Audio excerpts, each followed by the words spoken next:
बिस्मिल्लाहिर्रहमानिर्रहीम।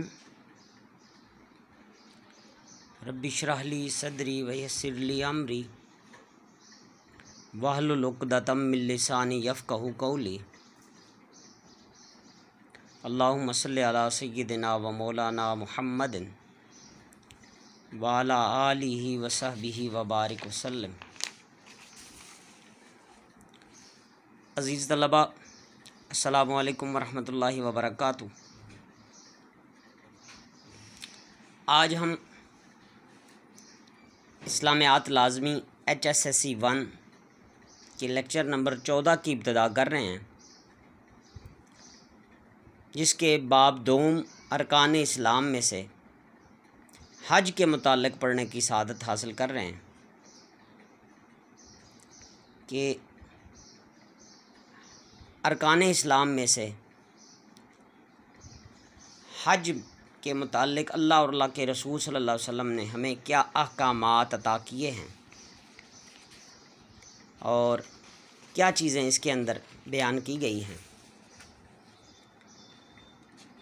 सबसे पहले देखिएगा कि हम इस टॉपिक के अंदर क्या क्या पढ़ने की सआदत हासिल करेंगे और क्या क्या चीज़ें समझेंगे। सबसे पहले हज का माना व मफ़हूम होगा, जिसके लुग़वी और इस्तिलाही मानी होंगे। उसके बाद हज की फ़र्ज़ियत व अहमियत है, ये कुरान मजीद की आयात और अहादीस मुबारका की रोशनी में हम जानेंगे। फिर आगे मनासिक हज हैं। मनासिक हज से मुराद हज के अरकान हैं, अरकान हैं, वो चीज़ें हैं जिनको अदा करके हज को मुकम्मल किया जाता है। और मनासिक हज के बाद फिर हज के फ़वाइद व समारात हैं, यानी कि हज की अदायगी के बाद जो इंसान को फ़वाइद और समारात हासिल होते हैं, उनको जानने की कोशिश करेंगे। तो ये चीज़ें हैं जो कि आज के टॉपिक में हमारे शामिल होंगी। सबसे पहले अज़ीज़ तलबा, हम देखेंगे कि हज के मफ़हूम में क्या क्या चीज़ें शामिल हैं। हज के लुग़वी मानी है ज़ियारत करना या ज़ियारत का इरादा करना। लुग़वी या लफ्ज़ी मानी ज़ियारत का इरादा करना। और फिर इसके इस्तिलाही माना को बयान किया गया है कि हज से मुराद मुकर्ररा अय्याम में ख़ास आदाब के साथ बैतुल्लाह की ज़ियारत करना और ज़रूरी इबादात अदा करना। दोबारा सुन लीजिए, ये अज़ीज़ तलबा लेक्चर को बग़ौर देखा करें ताकि बाद में आप सवालात के जवाबात में आपको आसानी हो। कि इस्तिलाह में हज से मुराद मुकर्ररा अय्याम में ख़ास आदाब के साथ बैतुल्लाह की ज़ियारत करना और ज़रूरी इबादात करना, अदा करना या उसको बजा लाना। आगे हज की फ़र्ज़ियत व अहमियत को बयान किया गया है। ये लुग़वी और इस्तिलाही माना बयान किया गया। आगे हज की फ़र्ज़ियत व अहमियत है। दीन इस्लाम का बड़ा अहम रुकन है, जहाँ कलमा तय्यबा है, नमाज है, रोज़ा है, ज़कात है, हज है। और ये हज फिर का नंबर आता है, तो ये भी बड़ा अहम रुकन है अरकान इस्लाम में से। फरमाया जो हर आकिल, बालिग़, आज़ाद और इन मालदार मुसलमानों पर फ़र्ज़ है जो बैतुल्लाह तक पहुँचने के वसाइल और ज़ादे राह रखते हैं। ज़ादे राह से मुराद है कि रास्ते का सामान, यानी कि मुसाफिर के पास जो ज़रूरियात की चीज़ें होती हैं, उसको ज़ादे राह कहा जाता है।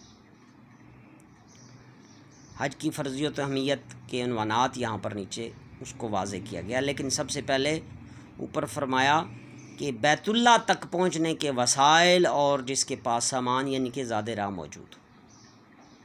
अज़ीज़ तलबा, यहाँ पर मैं आपको थोड़ा सा आसान अल्फाज में बयान कर देना चाहता हूँ कि हज एक ऐसी इबादत है कि जिसके अंदर करीबन अरकान इस्लाम के सारी चीज़ें मौजूद हैं। यानी कि हज तमाम इबादात का मुरक्का है, मजमुआ है। और इसके अंदर सारी चीज़ों को क्या किया गया है, बयान किया गया। अरकान इस्लाम में से हर शय को बयान कर दिया गया, शामिल कर दिया गया। कलमा तय्यबा है, कलमा तय्यबा पढ़ा जाता है। नमाज है, हज के अंदर नमाज की अदायगी होती है। रोज़ा है, रोज़े के अंदर भूख और प्यास बर्दाश्त की जाती है। हज के अंदर भी ऐसा ही है, मौसम की सख्ती बर्दाश्त की जाती है। ज़कात है तो ज़कात के अंदर माल व दौलत ख़र्च होता है, और हज की अदायगी के लिए भी कसीर माल व दौलत की ज़रूरत होती है। लोग कई कई साल तक अल्लाह के घर को तकने के लिए, उसके लिए जमा पूंजी इकट्ठी करते रहते हैं। और फिर जिहाद है, जिहाद जैसी इसके अंदर सख्ती भी है। तो लिहाजा पता चला कि हज एक ऐसी इबादत है जिसके अंदर तमाम अरकान इस्लाम को क्या कर दिया गया, जमा कर दिया गया। अब इसको हम ज़रा तफसील के साथ देखेंगे कि कह रहे हैं कि हज में हर इबादत और काम की क्या है, रूह मौजूद है, नेक काम की रूह मौजूद। हज एक ऐसी इबादत है जिसमें हर इबादत और नेक काम की रूह मौजूद है, असल मौजूद है। रूह क्या होती है, असल होती है। तो देखिएगा, पहला पॉइंट है, हज नमाज भी है। नमाज की हकीकत अल्लाह का ज़िक्र या याद रब्बानी है। हज में इंसान मुसलसल अल्लाह का ज़िक्र करता रहता है। नंबर 1 हो गया। नंबर 2 देखिए, हज के लिए माल खर्च करना पड़ता है जो ज़कात से मुशाबियत रखता है, मैंने जैसा कि आपको पहले बता दिया। फिर तीसरा पॉइंट देखिएगा कि हज रोज़ा भी है, कि हज के दौरान इंसान के लिए जिनसी इख्तिलात ममनू है। इसके अलावा ज़ेबो ज़ीनत और दूसरी बहुत सी पाबंदियाँ रोज़े से मुशाबियत रखती हैं। फिर अगला पॉइंट देखिएगा, हज में जिहाद का तसव्वुर भी पाया जाता है। इंसान घर से दूर और सफ़र की सोबतों में होता है, यही चीज़ जिहाद का खासा है। आका अलैहिस्सलाम ने औरतों से फरमाया, तुम्हारा बेहतरीन जिहाद क्या है, हज है। फिर अगला पॉइंट देखिएगा, हज में कुर्बानी का तसव्वुर है। मिना के मुकाम पर हाजी कुर्बानी भी करते हैं। तो ये सारी चीज़ें अजीज़ तलबा, सारे पॉइंट्स को अलग अलग बयान कर दिया गया, जो कि मैंने पहले आपको बतलाया था कि बिलूम सारी की सारी इबादत की रूह को इस हज के अंदर क्या कर दिया गया, जमा कर दिया। अब देखते हैं कि आयात कुरानी में हज की अहमियत और फजीलत के मुतालिक क्या बयान किया गया। कुरान मजीद में हज को एक अहम इबादत करार दिया गया है और हज बैतुल्लाह की तलकीन भी की गई है। आऊज़ु बिल्लाहि मिनश शैतानिर रजीम वलिल्लाहि अलन्नासि हिज्जुल बैति मन इस्तताअ इलैहि सबीला वमन कफर फइन्नल्लाह गनिय्युन अनिल आलमीन। सूरह आल इमरान है, आयत नंबर 97 है। फरमाया, लोगों पर अल्लाह के लिए लाजिम है कि जो कोई बैतुल्लाह तक आने की कुदरत रखता हो वो हज के लिए आए, और जो इनकार करेगा तो जान ले कि अल्लाह तमाम जहानों से बेनियाज है। अल्लाह अकबर। गोया वाज़े तौर पर सूरह आल इमरान की आयत नंबर 97 है, ये 97 नंबर आयत है। इसके अंदर हज यानी कि जो हत्तल मकदूर उसके घर तक आने की इस्तेताअत रखते हों उनको क्या कर दिया गया, ताकीद कर दी गई, यहाँ पर बयान फरमा दिया गया। फिर अगली आयत मुबारका है, ये कौन सी है ज़रा देखिएगा, सूरह अल बकरा आयत नंबर 196। सूरह बकरा आयत नंबर 196। आऊज़ु बिल्लाहि मिनश शैतानिर रजीम वातिमुल हज्ज वल उम्रत लिल्लाह।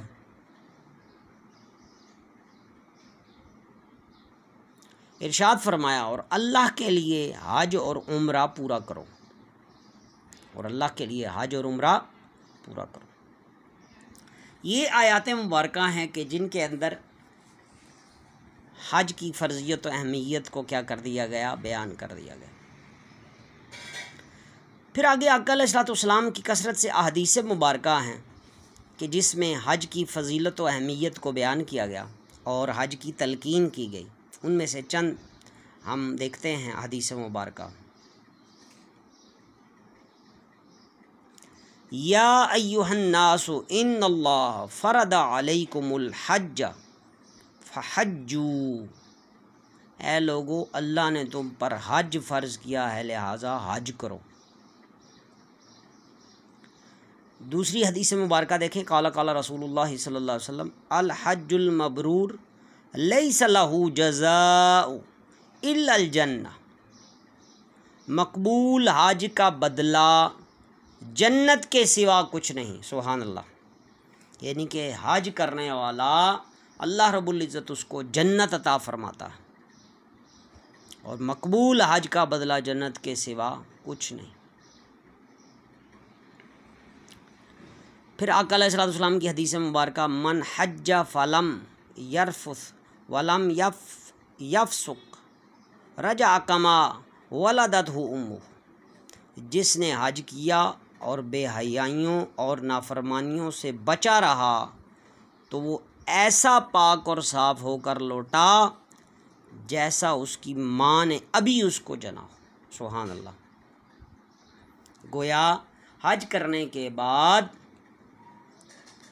बेहयाइयों और नाफरमानियों से अगर वो बचा रहा और हज करने के बाद वो ऐसा पाक और साफ़ हो जाता है जैसा कि अभी वो क्या हुआ है, पैदा हुआ है, यानी कि गुनाहों से बिल्कुल पाक और साफ़ हो जाता है। तो हज कोई मामूली इबादत नहीं है, अजीम तर इबादत है।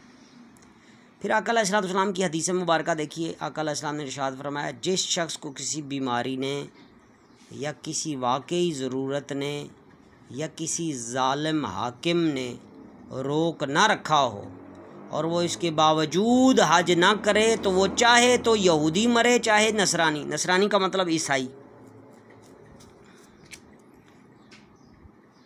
कि जिस शख्स को किसी बीमारी ने या किसी वाकई ज़रूरत ने या किसी ज़ालिम हुक्मरान ने ना रोक रखा हो, इसके बावजूद वो हज ना करे तो चाहे वो यहूदी मरे और चाहे वो क्या मरे, नसरानी मरे। अज़ीज़ तलबा, ये हदीस मुबारका हमें झंझोड़ती है और देखिए कि हमारे इर्द गिर्द कितने ही ऐसे लोग हैं जो कि साहिब सरवत हैं, साहिब माल हैं। अल्लाह पाक ने जिनको कितनी मालो दौलत से सरफराज किया है मुसलमान, लेकिन हज उम्रा की सादत से महरूम है। एक ये हदीस मुबारका उनके लिए काफ़ी है कि अगर वो ईमान पर मरना चाहते हैं और बहसियत मुसलमान इस दुनिया से रुखसत होना चाहते हैं तो पहल करें और अपने मालो दौलत मौजूद होने के बावजूद अगर वो ऐसा नहीं कर रहे तो वो गुमराही की तरफ जा रहे हैं। लिहाजा साहिब सरवत और मालो दौलत रखने वाले लोगों को चाहिए कि वो सबसे पहले उम्रा फिर हज का एहतमाम करें। हज तो फ़र्ज़ है ऐसे शख्स पर जिसके पास हत्तल मकदूर मालो दौलत क्या है, मौजूद है। आइए चंद और हदीस मुबारका देखते हैं कि जिनमें आका अलैहिस्सलाम ने हज की फ़र्ज़ियत व अहमियत के मुताल्लिक़ क्या इरशाद फरमाया।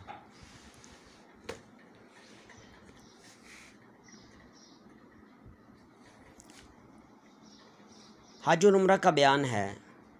हज़रत अबू हुरैरा रज़ी अल्लाह तआला अन्हु रवायत करते हैं कि आका अलैहिस्सलाम ने इरशाद फरमाया, जो नबी अलैहिस्सलाम ने इरशाद फरमाया, जो इस घर काबा का हज करे जिसमें ना मुबाशरत हो और ना गुनाह का कोई काम हो तो इस तरह वापस लौटेगा जैसे आज ही इसकी माँ ने उसे जन्म दिया हो, यानी तमाम गुनाहों से वो क्या हो जाएगा, पाक हो जाएगा। फिर अगली हदीस मुबारका देख लीजिए। हज़रत अबू हुमामा रज़ी अल्लाह तआला से रवायत है, आका अलैहिस्सलाम ने इरशाद फरमाया, जिस शख्स के फ़रीज़े हज की अदायगी में कोई ज़ाहिरी ज़रूरत या कोई ज़ालिम बादशाह या रोकने वाली बीमारी ना आड़े आए और वो फिर भी हज ना करे और फ़रीज़े हज की अदायगी के बग़ैर मर जाए, तो चाहे वो यहूदी होकर मरे या ईसाई होकर, अल्लाह की उसको कोई फ़िक्र नहीं है। ये देखिए नीचे सारे रेफरेंस लगे हुए हैं हदीस पाक के। तिरमिज़ी शरीफ का हवाला है और किताबुल हज है ये हदीस मुबारका। अगली हदीस मुबारका को देखते हैं। हज़रत अबू हुरैरा से रवायत है, आका अलैहिस्सलाम ने इरशाद फरमाया, हज और उम्रा करने वाले अल्लाह ताला के मेहमान हैं और वो इससे दुआ करें तो इनकी दुआ कबूल करता है, और अगर इससे बख्शिश तलब करें तो उन्हें बख्श देता है।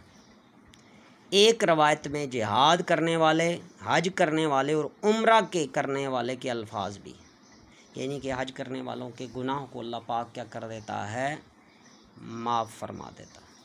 हज़रत अब्दुल्ला बिन अब्बास रज़ी अल्लाह तआला अन्हु से रवायत है आगे, आका अलैहिस्सलाम ने फरमाया, जो शख्स बैतुल्लाह में दाखिल हो गया और वो नेकी में दाखिल हो गया और बुराई से खारिज होकर मग़फ़िरत पा गया, सुभान अल्लाह। गोया इन हदीस मुबारका में हज की क्या अहमियत बयान की गई है, फ़जीलत बयान की गई। आगे हज़रत अबू हुरैरा से रवायत है, तवील हदीस पाक है, मैं इसको ज़रा तेज़ी से थोड़ा पढ़ देता हूँ। हज़रत अबू हुरैरा से रवायत है, आका अलैहिस्सलाम ने हमें खुतबा इरशाद फरमाया, ऐ लोगो तुम पर हज फ़र्ज़ हुआ है सो हज करो। एक शख्स ने अर्ज़ किया, या रसूल अल्लाह, क्या हर साल हज फ़र्ज़ है? आप सल्लल्लाहु अलैहि वसल्लम खामोश रहे, यहाँ तक कि 3 मरतबा इसने यही अर्ज़ किया। इसके बाद आका अलैहिस्सलाम ने इरशाद फरमाया, अगर मैं हाँ कह देता तो हर साल फ़र्ज़ हो जाता और फिर तुम इसकी ताकत ना रखते। फिर फरमाया, मेरी इतनी ही बात पर इक्तफ़ा किया करो जिस पर मैं तुम्हें छोड़ूं, इसलिए कि तुमसे पहले लोग ज़्यादा सवाल करने और अपने अंबिया से इख्तिलाफ़ करने की बिना पर ही हिलाक हुए थे। लिहाजा जब मैं तुम्हें किसी चीज़ का हुक्म दूँ तो बक़द्रे इस्तिताअत इससे बजा लाया करो, और जब किसी चीज़ से मना करूं तो इसे छोड़ दिया करो। गोया जड़ा व तादील करना किसी बात पर ये जायज़ नहीं है। नबी अलैहिस्सलाम इरशाद फरमा रहे हैं कि जो चीज़ तुम्हें दी जाए उसके ले लो, और जिस चीज़ से मना किया जाए उससे क्या हो जाओ, मना हो जाओ। ये देखिए बड़ी मज़ेदार एक और हदीस पाक है। हज़रत अब्दुल्ला बिन अब्बास रज़ी अल्लाह तआला अन्हु रवायत करते हैं कि आका अलैहिस्सलाम ने हजर अस्वद के मुताल्लिक़ फ़रमाया, अल्लाह ताला की कसम, क़यामत के दिन अल्लाह ताला इसे 2 आँखें और ज़ुबान अता फ़रमाएगा। किसको? हजर अस्वद को, जिससे ये देखेगा और बोलेगा, और हर इस शख्स के मुताल्लिक़ गवाही देगा जिसने इसे बरहक समझकर इसका इस्तेलाम यानी बोसा दिया। अज़ीज़ तलबा इस्लाम, ये आगे हम मनासिक हज में तफसीलन में आपको सारी चीज़ें बताऊंगा कि इस्तेलाम क्या होता है। इस्तेलाम दूर से हाथ खड़े करके बिस्मिल्लाह अल्लाहु अकबर हजर अस्वद की तरफ मुँह करके इशारा किया जाता है, उसको इस्तेलाम कहते हैं। क्योंकि रश होता है, तो अगर रश में इंसान हजर अस्वद का बोसा ना ले सके तो फिर दूर से इस्तेलाम किया जाता है। अब ये हुक्म जो इस हदीस पाक के अंदर है, ये इस्तेलाम करने वाले का भी है और बोसा देने वाले का भी है। तो फरमाया कि उसकी गवाही देगा ये हजर अस्वद, और हजर अस्वद को क़यामत के दिन 2 आँखें और ज़ुबान अता की जाएगी, और वो उस बात की गवाही देगा और बरहक समझकर क्या किया जाएगा, गवाही देगा, और इसी बना पर इंसान की बख्शिश की जाएगी। तो जितनी भी अज़ीज़ तलबा हज के अंदर इबादात हैं या मनासिक हैं, वो सारे के सारे किसी न किसी अल्लाह के नबी, अल्लाह के किसी न किसी नेक बंदे के साथ मौसूल हैं। जैसे आब ज़मज़म शरीफ है तो उसका ताल्लुक़ हज़रत इस्माईल अलैहिस्सलाम से है, और कंकरियाँ मारना है तो उसकी निस्बत भी हज़रत इब्राहीम अलैहिस्सलाम और हज़रत इस्माईल अलैहिस्सलाम से है। और इसी तरीके से अगर दौड़ना है सफ़ा व मरवा पर, ये मनासिक हज में तफसील में बयान करूँगा आपको। इसी तरीके से जब सफ़ा व मरवा में दौड़ना है तो वो हज़रत इस्माईल अलैहिस्सलाम की वालदा मोहतरमा हज़रत हाजरा सलामुल्लाह अलैहा की सुन्नत और तरीक़ा है। जब तवाफ़ के दौरान पहले चक्कर अकड़ कर लगाए जाते हैं तो वो आका अलैहिस्सलाम की और सहाबा की सुन्नत है। तो लिहाजा ये सारी चीज़ों को मिलाकर हज को बना दिया गया, और हज के हर रुकन किसी न किसी अल्लाह के नेक बंदे से मौसूम है। लिहाजा आज के लिए इतना ही। आपने जितनी भी मैंने चीज़ें और दलाइल आपको कुरान मजीद से और हदीस से दिए हैं, काइंडली इसको बेटे गौर से देखिएगा, अच्छे तरीके से तैयार कीजिएगा। इंशाअल्लाह कल हम कोशिश करेंगे कि हज के टॉपिक को मुकम्मल कर लेंगे। अल्लाह ताला हमें पढ़कर इसको समझने की भी, इसको तैयार करने की भी, और फिर इसको अपनी ज़िंदगियों का हिस्सा बनाने की भी तौफ़ीक़ अता फ़रमाए। अस्सलामु अलैकुम वरहमतुल्लाहि वबरकातुहू।